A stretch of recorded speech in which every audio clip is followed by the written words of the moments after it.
আছে ক্যাটেল নিয়ে কিছু টার্মিনোলজি আছে। ক্যাটেল বলতে বোঝানো হয়েছে যে কোনো বয়সের গরু হতে পারে, ফিমেল হতে পারে, যত ধরনের গরু আছে সেগুলোকে একসাথে বলা হবে ক্যাটেল।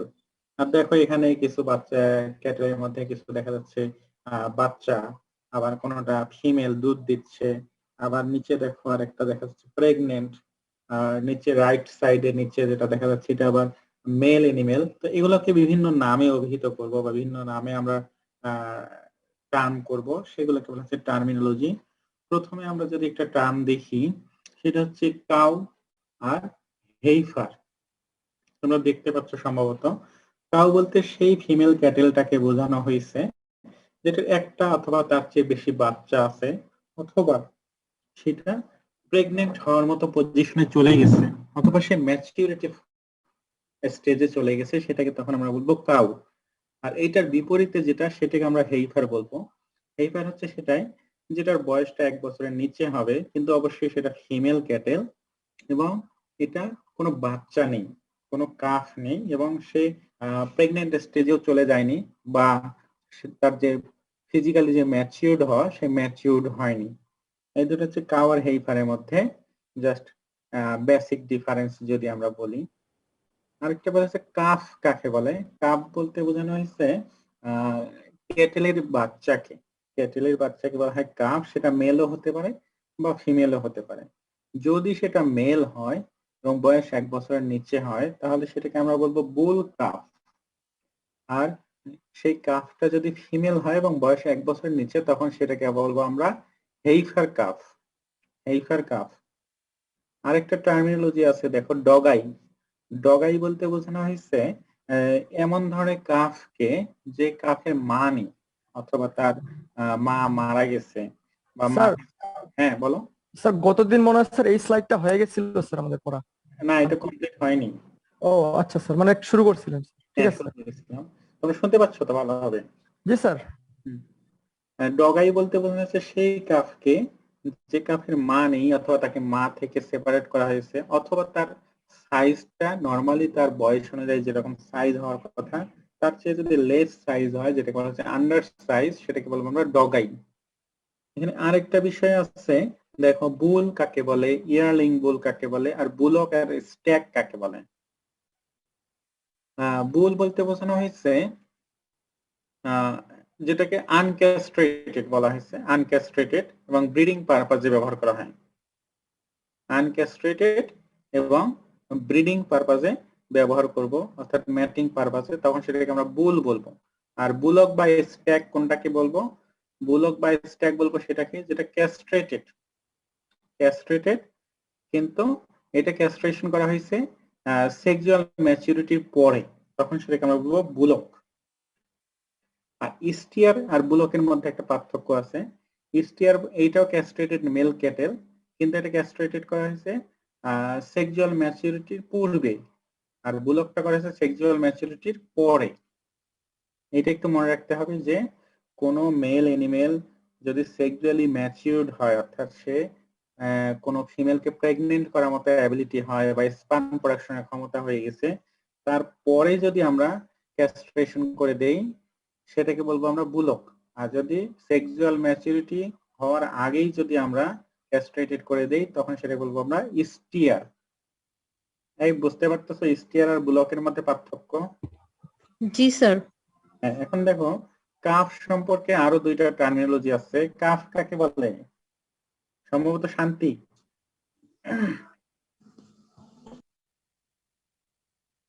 ক্যাটেলের বাচ্চা। হ্যাঁ, ক্যাটেলের বাচ্চা। সেটা কি মেল না ফিমেল? মেল ফিমেল দুইটাই হতে পারে। হ্যাঁ, আর যদি মেল হয় সেটাকে আমরা কি বলবো? বুল কাফ। হ্যাঁ। মেল হলে হচ্ছে বুল কাফ, না, মেল হলে বুল কাফ আর ফিমেল হলে আর হেইফার কাফ। ফিমেল হলে হেইফার কাফ। হ্যাঁ, আর যদি কোনো কাফের যদি মা না থাকে, মা যদি মারা গিয়ে থাকে, তখন সেটা ডগাই। তো দেখো এই কাফের সাথে আরো দুইটা টার্মিনোলজি আছে, সেটা হচ্ছে বেবি কাফ আর একটা স্লিং কাফ। বেবি কাপ বলতে হচ্ছে নিউবর্ন বলতে মানে জাস্ট সে জন্মগ্রহণ করছে 1 সপ্তাহ বা তার যে একটু বয়স বেশি তখন সেটাকে বলবো বেবি কাফ। আর এইটাও মেল বা ফিমেল যে কিছু হতে পারে। আর স্লিং কাফ, স্লিং কাফ, তোমরা কি কখনো এরকম দেখছো যে কোরবানির সময় অ্যানিমেল জবাই করার পর দেখা যাচ্ছে পেটে বাচ্চা, এরকম কখনো দেখছো? শুনছিলাম স্যার। দেখিনি স্যার। শুনছো? কোরবানি হবে না স্যার। হ্যাঁ, কোরবানি হবে না সেটা আলাদা বিষয়, ঠিক আছে। তো এই ধরনের যদি কোনো কাফস অ্যানিমেল শুনছি জবাই করার পর তার, হ্যাঁ, অ্যানিমেল জবাই করার পরে যদি কোনো কাফস তার ইউটেরাসে পাওয়া যায়, কোনো গরুর বা গাভীর জরায়ুতে যদি কাফস পাওয়া যায় জবাই করার পরে, অথবা কোনো কারণে যদি বাচ্চা নষ্ট হয়ে যায়, সেটাকে আমরা বলবো স্লিং কাফ। স্লিং কাফ, এই ধরনের কাফের মাংস অবশ্যই কখনো খাওয়া যাবে না, ঠিক আছে। আরেকটা বিষয় এখানে বলা আছে,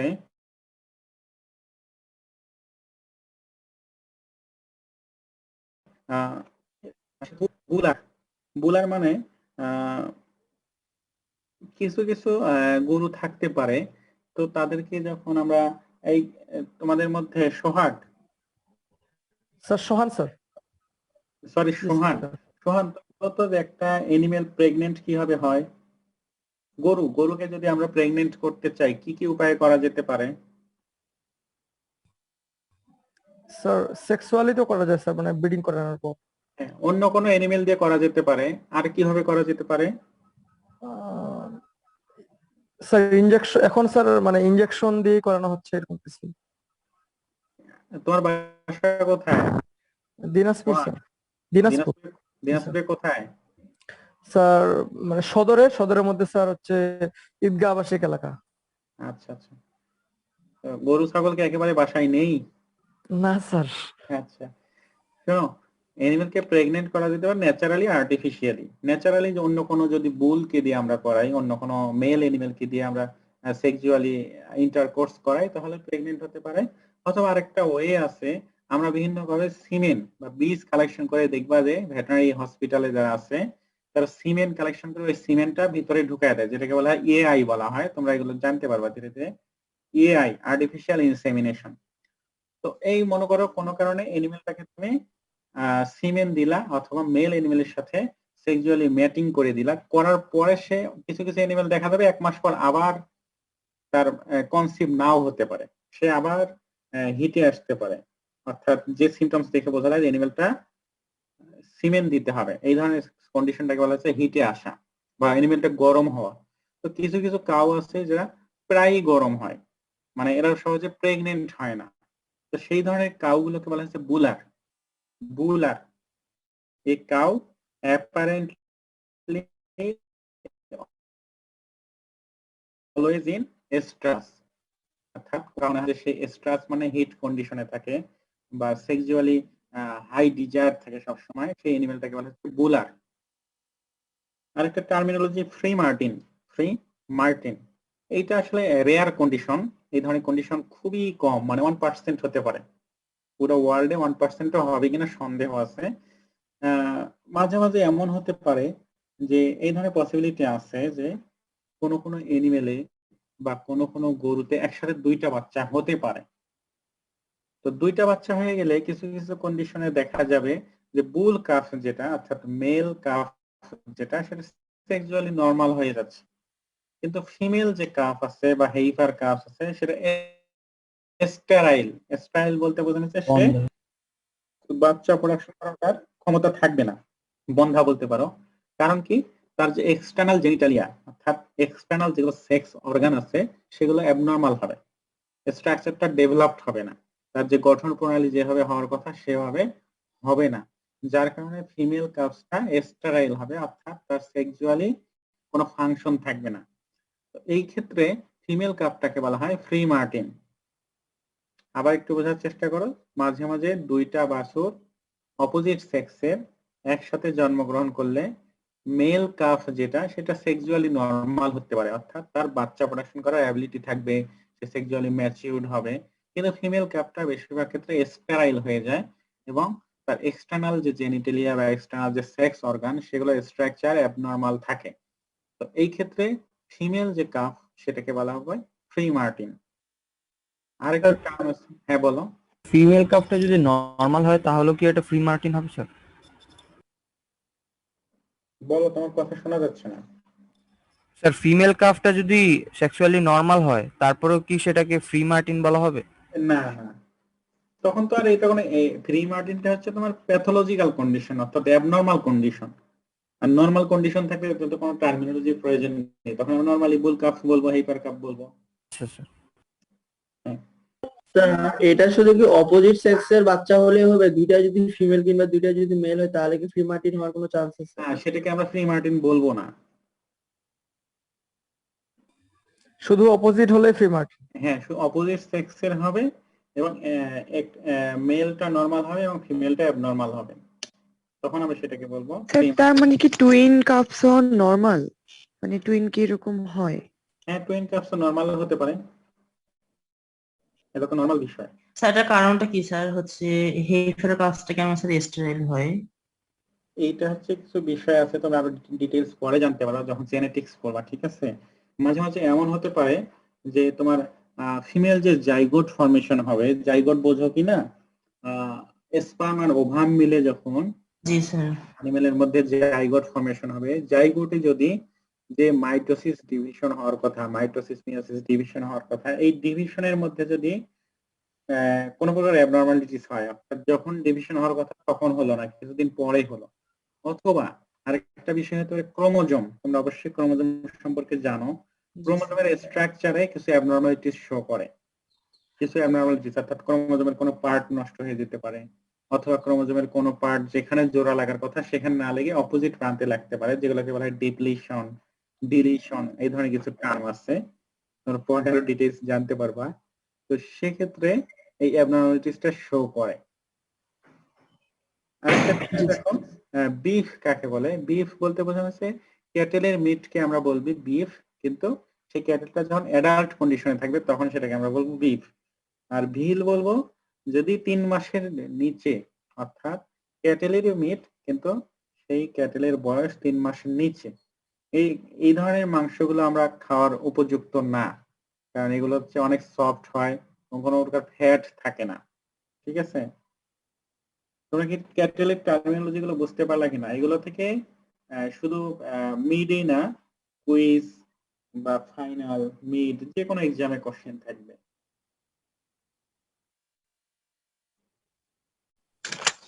স্যার বুঝতে পারছি স্যার। স্যার বুল আর ইয়ারলিং বুল এর দুটো পার্থক্য একটু বুঝতে পারতেছি না। বুল আর ইয়ারলিং বুলের মধ্যে পার্থক্যটা এইটা কিন্তু তোমাদেরকে আমি করে দিছি, দেখো ভালোভাবে দেখো।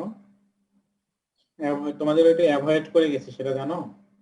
ইয়ারলিং বুলটা, জি স্যার।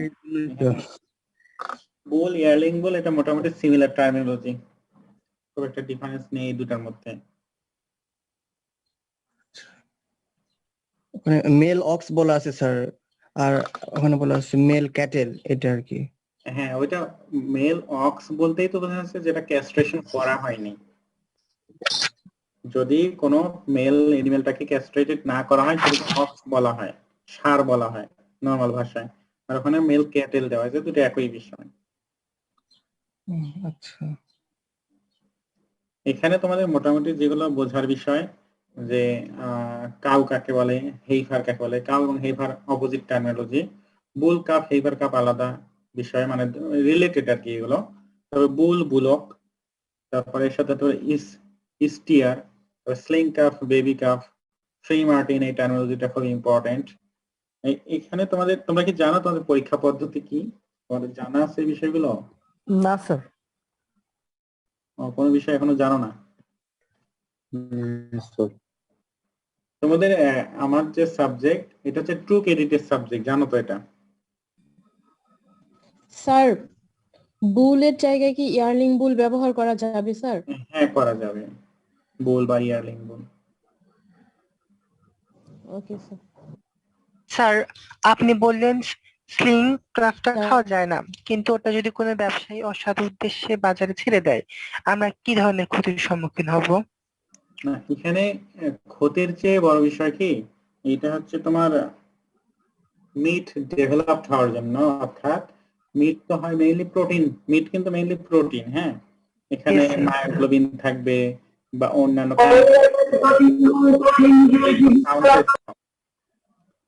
তো এগুলো অনেক সময় ডেভেলপড হয় না, মিটটা কনভার্ট হয়, মায়োগ্লোবিনটা কনভার্ট হয় মিটে, ঠিক আছে, বা ফাইবার গুলো কনভার্ট হবে মিটে, মিটে কনভার্ট হওয়ার আগেই যদি আমরা খেয়ে ফেলি দেখা যাচ্ছে বডিতে ওটা ইউটিলাইজ হবে না, বডিতে কাজে লাগবে না। আর আরেকটা কারণ হতে পারে যে এইগুলো ডাইজেশন ভালো না হওয়ার কারণে তোমার ডায়রিয়া হতে পারে বা ডিসেন্টারি হতে পারে খাওয়ার কারণে। Food poison. আরেকটি বিষয় ইনভলভ আছে, সেটা হচ্ছে রুচির বিষয়। তুমি যদি জানো যে এটা বাচ্চা কাপ বা বাছুর, তার মাংস কি তুমি খেতে পারবা?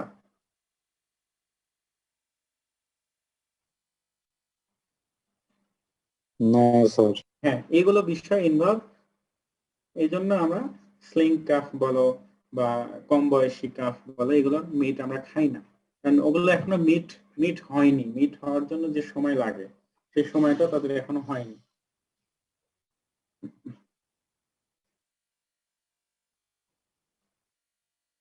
এই তোমাদের বলছিলাম যে এটা কত ক্রেডিট মনে আছে? 2 credit, sir. তোমাদের কি অন্য কোনো ক্লাস হয়নি?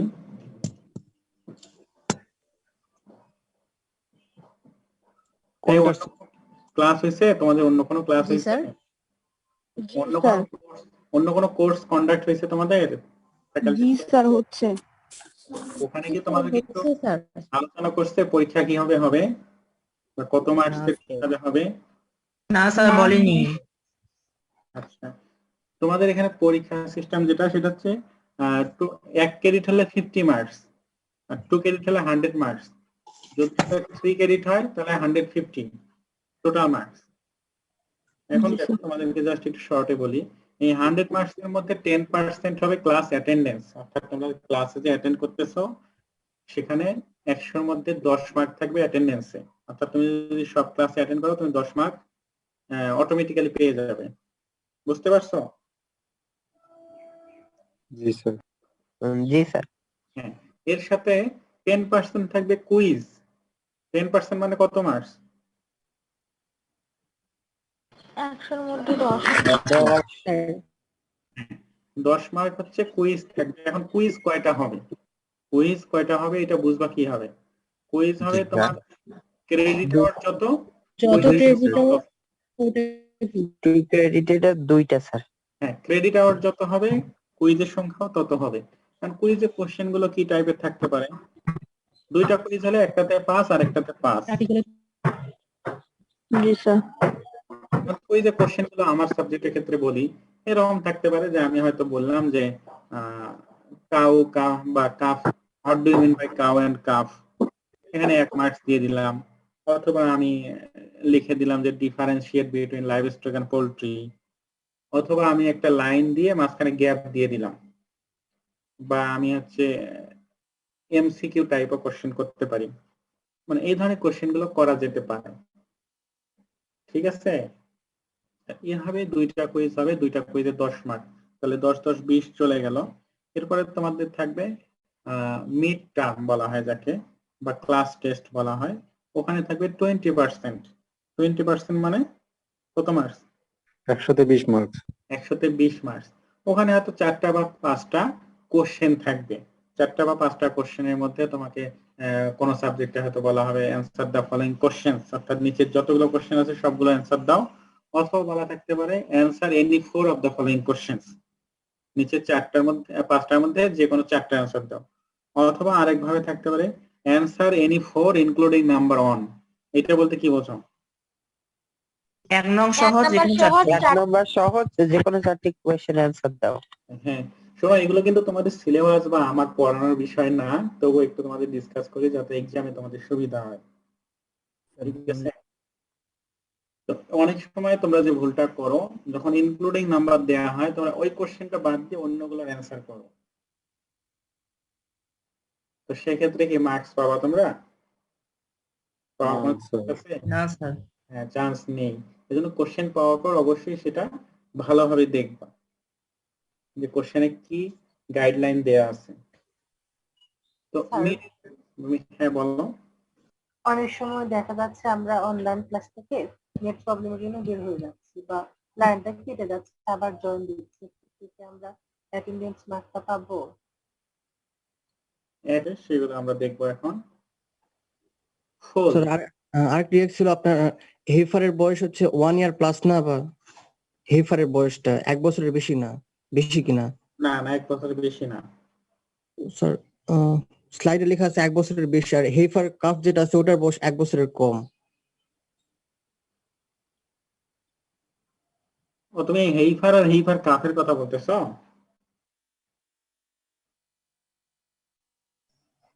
কে বলছিল আরেকবার বলো। জি স্যার আমি হ্যাঁ, হ্যাঁ। হেফারের বয়স। হ্যাঁ দেখো, হেইফারের বয়স, হেইফার আর হেইফার কাফ কিন্তু দুইটা আলাদা। কাফ বলতে কিন্তু বাছুর বোঝানো হচ্ছে, যে ফিমেল কাফ যেটা 1 বছরের নিচে হবে, আর 1 বছরের উপরে হয়েছে। কিছু কিছু অ্যানিমেল দেখবা যে বয়স অনেক বেশি হয়ে গেছে তারপরেও সে প্রেগনেন্ট হয় না বা প্রেগনেন্ট স্টেজে যায় নাই, তো সেই ধরনের ফিমেল ক্যাটেল গুলোকে আমরা বলবো হেইফার। বয়স 1 বছর ক্রস করছে কিন্তু তারপরে সে প্রেগনেন্ট হয়নি বা তার বাছুরও নেই, তখন সেটাকে আমরা বলবো হেইফার। কিন্তু যদি 1 বছরের নিচে বয়স হয় তখন আমরা সেটাকে বলবো হেইফার কাফ। Yes sir. এটা তোমাদেরকে আমি স্লাইড দিয়ে দিব, তোমরা একটু দেখার পরে তারপরে যদি কোনো কোশ্চেন থাকে নেক্সট ক্লাসে করবা। এখন দেখো ফোল কাকে বলে। ফোল বলতে বোঝানো হয়েছে young horse of either sex. Either sex বলতে সেটা মেলও হতে পারে বা ফিমেলও হতে পারে, জাস্ট নিউবর্ন অফস্প্রিং। আর কোল্ড ফোল আর ফিলি ফোল, অর্থাৎ এই যে উপরে বললাম যে young horse of either sex, male হতে পারে বা ফিমেল হতে পারে।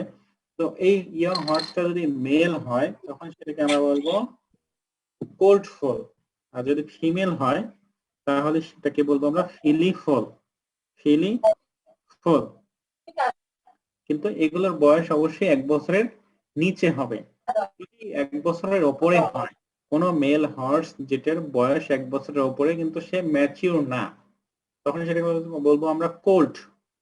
আর যদি ইম্যাচিউর ফিমেল হর্স থাকে কিন্তু তার বয়স 1 বছরের উপরে, তখন সেটাকে বলবো আমরা ফিলি। ফিলি। শুনতে পাচ্ছ তোমরা? Yes sir. তাহলে কোল্ড ফোল, ফিলি ফোল, কোল্ট আর ফিলি, এগুলো কেউ একটু বুঝাই দিতে পারবা যে কোনো একজন? স্যার কোল্ড ফোলটা হচ্ছে স্যার একটা হচ্ছে মেল হর্স যেটা বয়সটা 1 বছরের নিচে, আর যেটা হচ্ছে স্যার ফিলি ফোল সেটা হচ্ছে স্যার ফিমেল ফিমেল বয়স স্যার 1 বছরের নিচে। নেট চলে গেল নাকি তোমার? না স্যার। বললাম হর্সের বাচ্চাকে কি বলবো আমরা, যেটা মেল হোক বা ফিমেল হোক? স্যার মেল ফিমেল হর্সকে ফোল বলবো স্যার। আচ্ছা, আর যদি হ্যাঁ ফোল বলবো, আর যদি সেই বাচ্চাটা যদি ফিমেল হয় এবং বয়স 1 বছরের উপরে হয় তখন সেটাকে ফিমেল সেটা স্যার ফোল। ফেলে বলবো। ফেলি স্যার। আর 1 বছরের নিচে হলে তখন আমরা বলবো ফিলি ফোল। হ্যাঁ। এখন আরেকটা বিষয় দেখো যে ব্রুড মেয়ার বা মেয়ার কাকে বলে। ব্রুড মেয়ার অথবা মেয়ার, দেখতে পাচ্ছ স্লাইড তোমরা? জি স্যার। Yes sir. জি sir. Adult female horse, adult female horse যেটা ব্রিডিং পারপাজে ইউজ করা হয়, অর্থাৎ সে বাচ্চা প্রোডাকশনের ক্ষেত্রে ইউজ করা হবে, তখন সেটাকে আমরা বলবো ব্রুড মেয়ার অথবা মেয়ার। আর যদি অ্যাডাল্ট মেল হর্স হয় যেটাকে আমরা ব্রিডিং পারপাজে ব্যবহার করবো, সেটাকে বলবো আমরা স্ট্যালিয়ন। স্ট্যালিয়ন। কোন এনিমেল যদি আমরা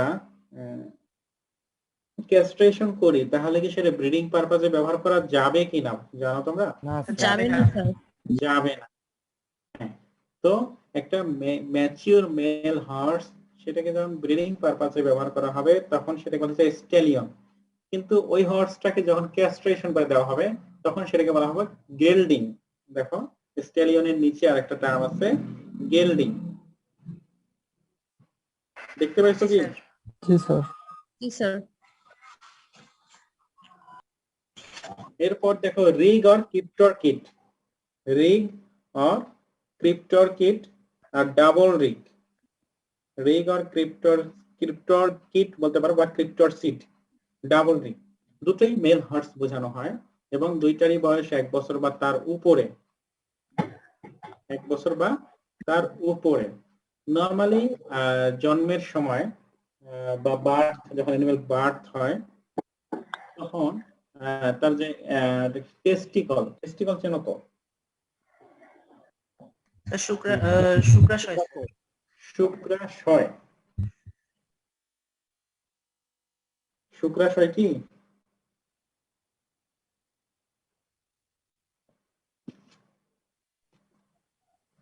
এই টেস্টিকল মানে কি? অন্ডথলি। শুক্রাশয় বলতে পারো যেখান থেকে শুক্রাণু তৈরি হয়, ঠিক আছে? স্যার একই তো স্যার, শুক্রাশয় অন্ডথলিতে একই। থলি কিন্তু আলাদা। ওটা স্ক্রোটাম। ওটা অন্ডকোষ। স্ক্রোটাম স্যার, এটাকে বলে স্ক্রোটাম বলে স্যার। জি স্যার, স্ক্রোটাম স্যার ওই যে স্ক্রোটামের মধ্যে যে কোষগুলো থাকে সেগুলো সেটাকে টেস্টিকল বলে স্যার। হ্যাঁ। জি স্যার। টেস্টিকল খাইছো কখনো? সেটা তো খাওয়া যায় না। খাওয়া যায় না? এই কেউ জানো টেস্টিকল খাওয়া যায়? আমি তো শুনিনি স্যার কখন। স্যার আমি খাইছি কিসের টেস্টিকল খাইছো বলো? স্যার, খাসির। খাসির, আচ্ছা। আর কেউ?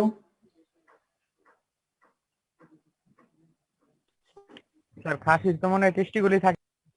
এই খাসির টেস্টিকল থাকে না, ঠিক? ভেরি গুড, খাসির টেস্টিকল থাকে না, ভেরি গুড। মুরগির টেস্টিকল খাইছো কেউ? মুরগির?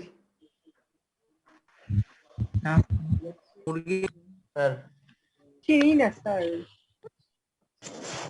গিলা বলে যেটাকে। আমাদের বাড়িতে তো ফেলে ওটা তো ফেলে দেয়। স্যার মোরগের নরমালি জন্মের সময় বা জন্মের কিছু সময় পর এটা থাকে অ্যাবডোমিনাল ক্যাভিটিতে, অর্থাৎ পেটের মধ্যে থাকে। কিন্তু কোনো কারণে জন্মের পর কিছুদিনের মধ্যে কিন্তু সেটা ধীরে ধীরে বডির বাইরে চলে আসে, শরীরের বাইরে চলে আসে। মাঝে মাঝে কোনো অ্যাবনর্মাল কন্ডিশনের কারণে অথবা ডিজিজ কন্ডিশনের কারণে বা শরীরের কোনো অ্যাবনর্মালিটিসের কারণে যদি একটা টেস্টিকল, শুধু একটা টেস্টিকল বডির বাইরে চলে আসছে কিন্তু আর একটা টেস্টিকল যদি ভিতরেই থেকে যায় শরীরে, তখন সেই ধরনের কন্ডিশনটাকে আমরা বলবো রিগ অথবা ক্রিপ্টরসিট। এটা বুঝতে পারলা কিনা? স্যার আরেকবার বলেন। বের হয়ে যায় মানে বুঝতে পারিনি। তোমরা কি স্লাইড দেখতে পাচ্ছ? জি স্যার, গুগল। গুগল দেখাচ্ছে। স্যার টেস্টিকল খাওয়া কি হালাল স্যার আদৌ? হ্যাঁ, এটা খাওয়ার মধ্যে কোনো নিষেধাজ্ঞা হালাল। নেই। নিষেধাজ্ঞা নাই কোনো।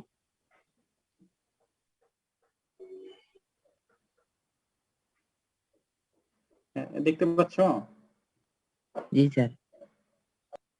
এখন কি টেস্টিকল চিনতে পারবা?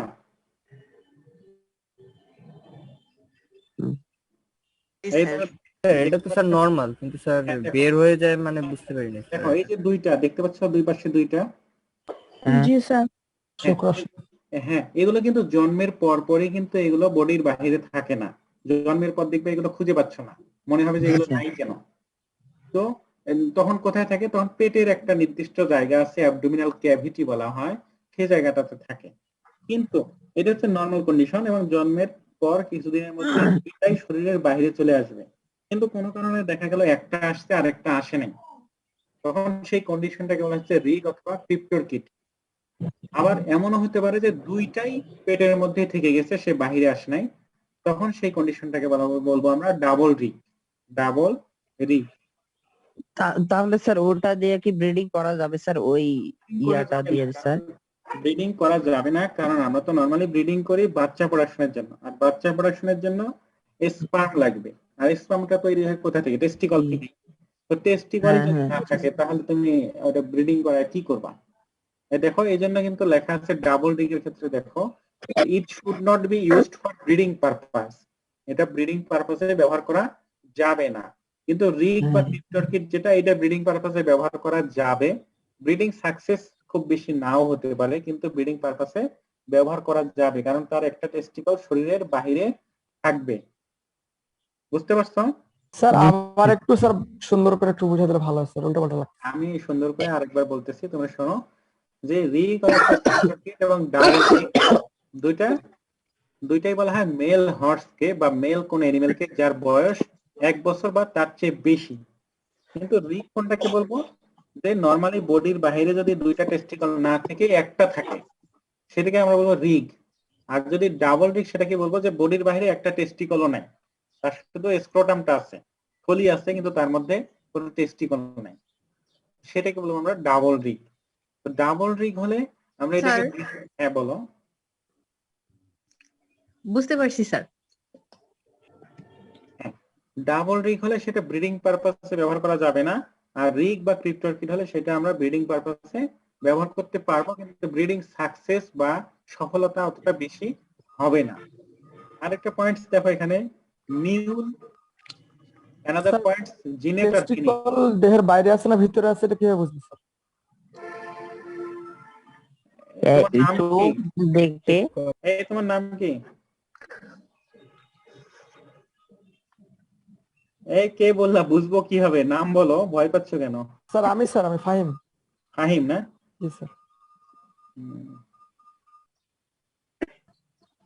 তো এগুলো কমন কোশ্চেন করলে হবে বলো? এগুলো তো সহজ বিষয়। তারপরে যদি বুঝতে না পারো তোমার কোনো ফ্রেন্ডকে জিজ্ঞেস করিও যে আসলে বোঝা যাবে কিভাবে, ঠিক আছে? আচ্ছা স্যার। আমার অনেক ফিমেল স্টুডেন্ট আছে তো, না হলে কিছু একটা বলতাম, ঠিক আছে? ঠিক আছে স্যার। দেখো মিউল আর একটা পয়েন্টস এর সাথে রিলেটেড আছে জিনেট আর হিন্নি। মিউল বলতে বোঝাচ্ছে হাইব্রিড, অর্থাৎ একটা ক্রস, যেখানে ফাদার ডানকি এবং মাদার হবে মেয়ার। মেয়ার বলতে ফিমেল হর্স, অর্থাৎ যদি কোনো মেল ডানকি এবং ফিমেল হর্সের মধ্যে আমরা ক্রস করাই বা সেক্সুয়ালি ইন্টারকোর্স করাই, করার ফলে যদি কোনো বাচ্চা উৎপন্ন হয়, সেই স্যার মিউল মানে কি বাচ্চা, খচ্চর স্যার? হ্যাঁ সেটা বলতে পারো, সেই বাচ্চাটাকে আমরা বলবো মিউল। কিন্তু এই ধরনের বাচ্চাগুলো ভবিষ্যতে আর কোনো বাচ্চা প্রোডাকশন করতে পারবে না, এই জন্য বলা হয়েছে মিউলস আর স্টেরাইল। আর একটা পয়েন্ট, জিনেট বা হিন্নি বলতে বোঝা যাচ্ছে যে কোনো একটা হাইব্রিড, কিন্তু এক্ষেত্রে ফাদার হবে মেল হর্স এবং মাদার হবে ফিমেল ডানকি। এগুলো কিন্তু পরীক্ষাতে থাকবে, মিউল কাকে বলে, জিনেট বা হিন্নি কাকে বলে। দুটোই হাইব্রিড, কিন্তু মিউলের ক্ষেত্রে ফাদার হবে ডানকি এবং মাদার হবে মেয়ার, আর জিনেট বা হিনির ক্ষেত্রে ফাদারটা হবে স্টেলিয়ন এবং মাদার হবে ডানকি, কিন্তু দুটোই বাচ্চা স্টেরাইল হবে, স্টেরাইল। স্যার বাচ্চার কি কোনো গঠনের পার্থক্য থাকে? গঠনের পার্থক্য বলতে এগুলো দেখা যাবে যে দুইজনের বৈশিষ্ট্যই চলে আসছে। কিছুটা হর্সের স্ট্রাকচার দেখা যাচ্ছে, আবার কোনো জায়গায় দেখে মনে হবে এটা তো ডানকি, মানে তুমি কনফিউজিং কন্ডিশনে পড়ে যাবা। বর্তমানে আরেকটা রিসেন্ট আরেকটা হয়েছে লায়ন এবং টাইগার। লায়ন এবং টাইগারের মধ্যে ক্রস করায়ও এক ধরনের বাচ্চা উৎপাদন করে, এগুলো হচ্ছে লাইগার, লাইগার।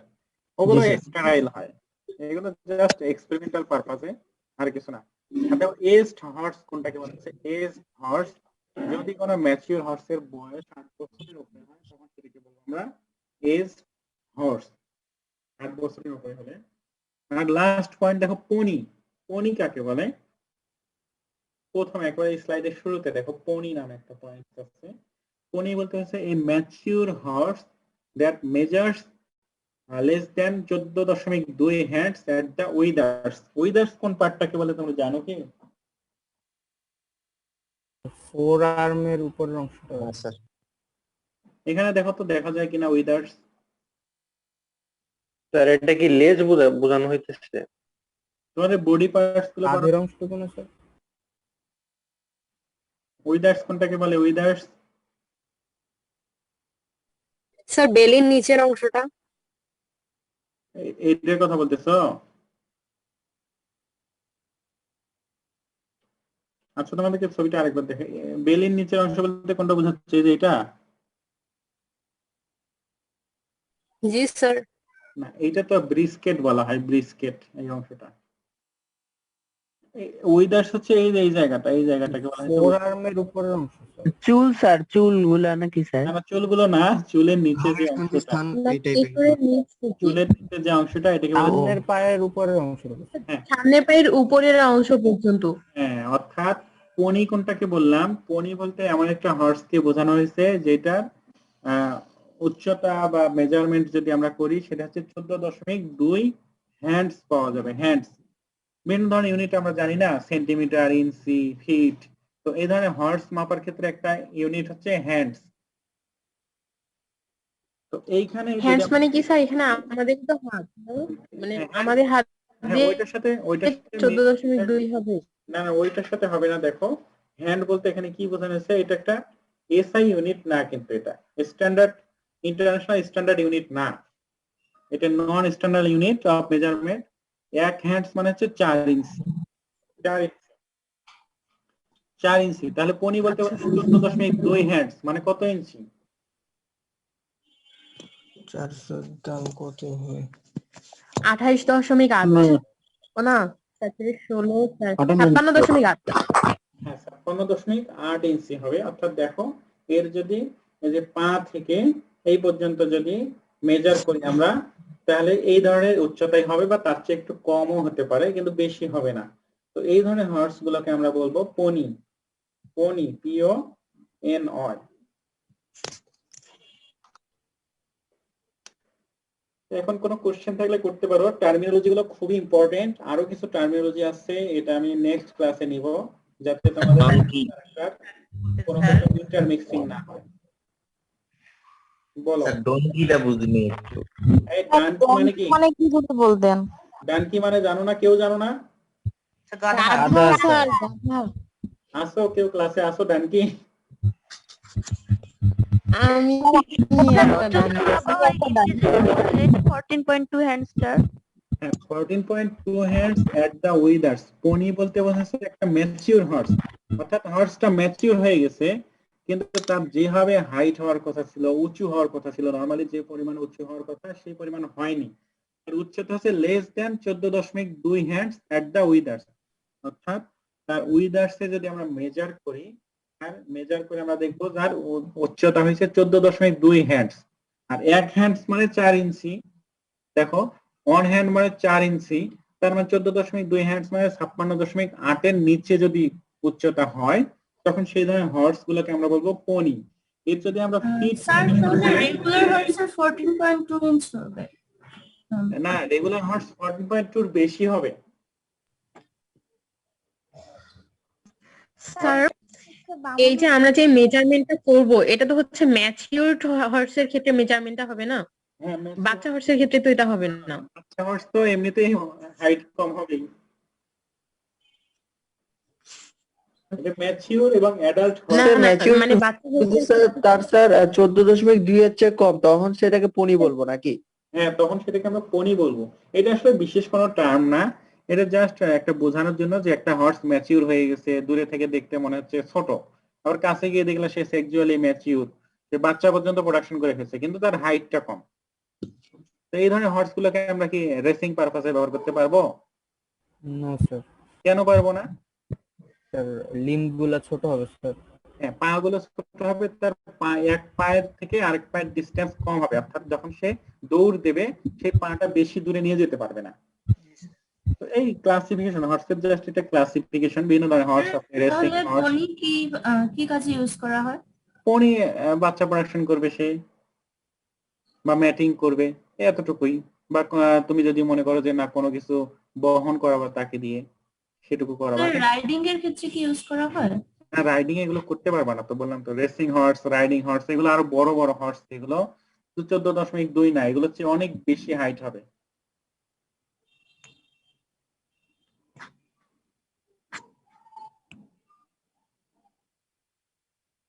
তোমাদের টার্মিনোলজি রিলেটেড কোনো কোশ্চেন থাকলে বলো।